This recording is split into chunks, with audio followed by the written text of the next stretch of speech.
it's season for opportunity. If you have capital, if you have cash, it's a great opportunity to take advantage of what's going on in the marketplace.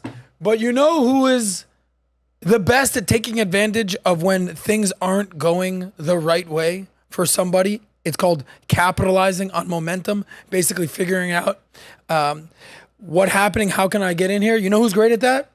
Donald Trump. Yeah. So he does not miss a moment to basically dunk on Joe Biden and Bidenomics. And now the likely new nominee, Kamala Harris, I don't know if she's black or Indian. I don't know what she's got going on there. One day she's black, one day she's Indian. Let me tell you something. So he tells everybody this. He writes this on Truth Social. I told you so. I told you so. Indeed, the stock market's crashing. I told you so. You can just keep the headline. It's fine. Kamala doesn't have a clue. We all know this. We all know this. And where's Joe Biden? Where's Joe Biden? Joe Biden is Sleeping. Sound asleep. Sleepy Joe, that's what I call him. It's Creepy Joe, it's Sleepy Joe, and now it's Kamala. We'll see what kind of nickname I have for her. We'll see. This is all caused by inept U.S. leadership. Thank you, thank you, thank you. We understand. So Trump didn't miss a beat. But the question is the following. Does Trump have a point? Does Trump have a point? So now let's explore what is known as Bidenomics. We have that headline. So Bidenomics is also called MMT. Do you know what MMT stands for? No. Modern Monetary Theory. Modern Monetary Theory. Cool. We can take that down. So MMT advocates for limitless government spending and borrowing, which Biden and the Democrats embraced in 2020. Limitless. So why would they do something like this? Because interest rates were super low at the time.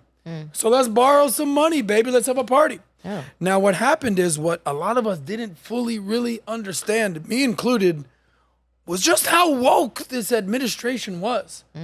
Because I, quite frankly, didn't pay attention to wokeness, trans this, ESG, DEI. These were not terms I knew during the Trump administration, straight up. I just didn't know them. And all of a sudden I started learning these terms. Oh, bro, you don't know about DEI? You don't know about the woke agenda? I was like, what? What's going on here? What?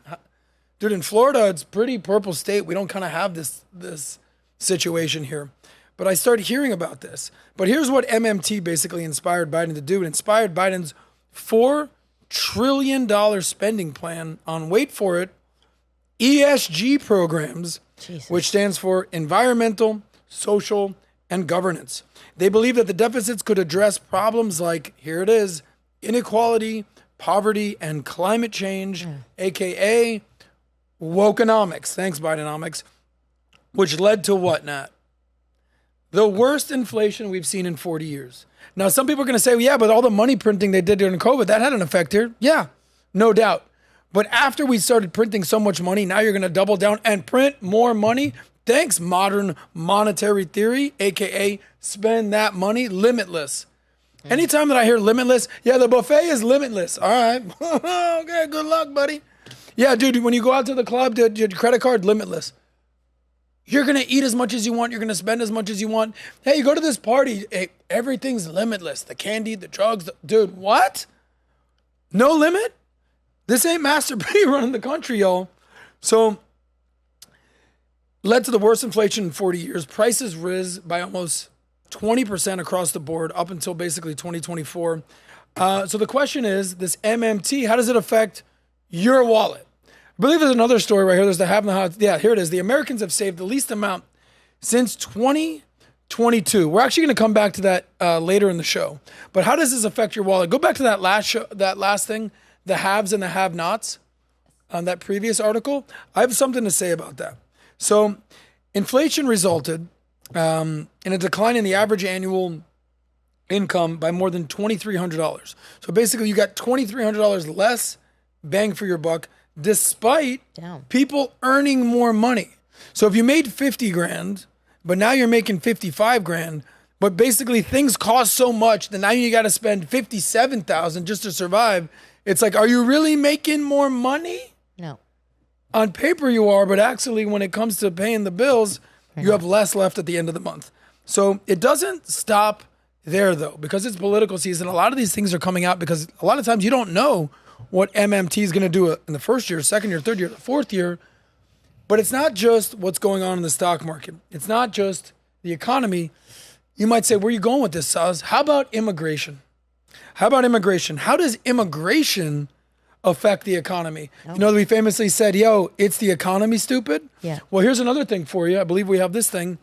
How about, is the border stupid? Because there's an economist, Mark Zandi. He works for a company called Moody's. Moody's basically, to long story short, they know what they're talking about. Yeah. He said the following: unemployment is up because immigrants are doing what? Taking our damn jobs. Now, whose jobs are they taking? They're not taking my job. They're not taking your job. Mm-hmm. They're taking the basic blue-collar jobs all across the country. Yep. So now the people that basically said, dude, I used to have this job. Now you hired this guy as an immigrant. So now I got to collect unemployment. Now unemployment starts going up, sort of an indicator with that SAM thing that we saw before. So here's what he said.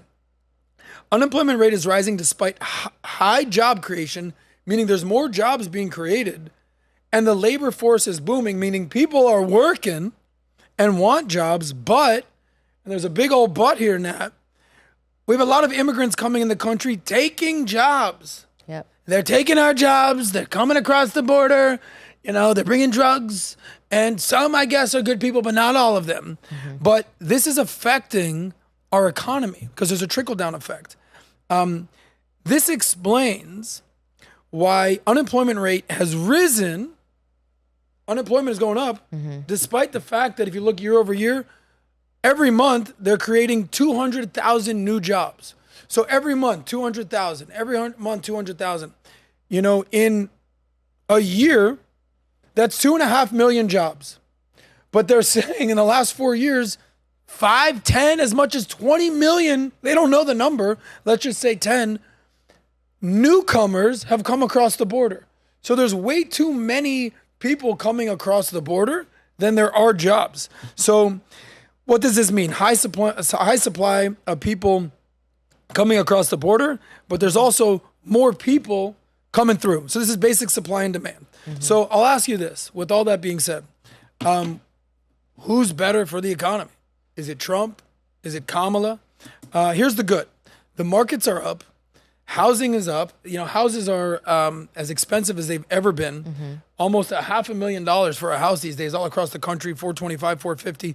People are richer than ever before. And here's the catch, though. On paper. So on paper is one thing. But the average person is like, yo, there might be some rich people on paper. Right. That's Wall Street. What about me, dog? Mm-hmm. What about Main Street? Here's the reality. The average person is still living paycheck to paycheck. The average person is struggling with their credit card bills. The average person has debt. There's something called delinquency. When, oh, dude, I didn't pay my credit card this month. Delinquency is at the highest level it's been since 2010. That was after the Great Recession. Wall Street versus Main Street. So what's going to happen here? Is Kamala basically going to continue what's happening with Bidenomics? Is she going to continue the agenda as she's expected to do this MMT? What does it stand for? Come on, Nati. Modern monetary theory. We're learning English today and math. Thank you. Modern monetary theory. Is she going to extend that? But Trump, on the other hand, he's going to come in. I'm going to take China tariff. China, all right, that's what's going on there. Tax cuts for the rich. Here's what's going to happen. He's going to essentially do Reagan trickle-down economics. Also China, tariff, fee, which the economists say, will that lead to more inflation? I don't know. We'll see. But here's what I do know. Here's my point. Under Trump, everybody got richer.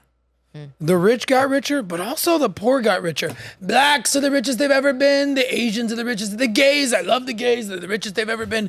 The whites, everybody, the poor whites, the dumb whites, the educated, the uneducated whites. The ladies, I love the ladies. Everyone made money, but here's the thing. The rich people made money too. Mm-hmm. The economy was booming until the China flu showed up and it ruined everything. And I've been pretty much on the record of if COVID didn't show up, of course, I think Trump would have got reelected, but that's another story. Here's the thing under Biden, something that you think about. You know who got richer under Biden? Biden. The rich. Biden. Okay? Look, I'm 43 years old. I've been in this game for a little bit. At 25, I was broke as shit. 35, I was a millionaire. I figured my life out. I'm richer than ever right now. The stock market's up, Bitcoin's up, my income's up, everything's up, up, up, up, up. But you know, it's not just about me. Because Biden basically, the whole concept of Bidenomics was it's the middle out, it's the bottom up, not the top down. Trump was basically, top down. We're going to give tax cuts to the big dogs, have it flow down, and let's see what happened here. Survival of the fittest. Here's what I know.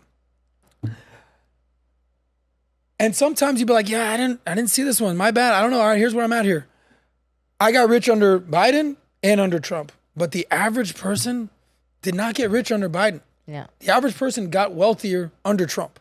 So the question is, who are you voting for this election? Yeah. Are you voting for Trump, despite maybe not liking him, the mean tweets, the mean truths?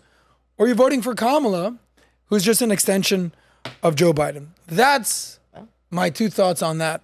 Are you coming to the vault? Oh, what's the vault? You know about the vault? The vault is the ultimate event for entrepreneurs to level up their game and learn from the best in the game. Last year, we had Tom Brady and Mike Tyson, and I said to our CEO, Patrick Bet-David, I said, how are we going to top that? He said, how we're going to top that? How about The Rock? So this year, Patrick Bet-David went out and got Dwayne The Rock Johnson. So he's going to be there along with PBD, the Biz Doc, and me.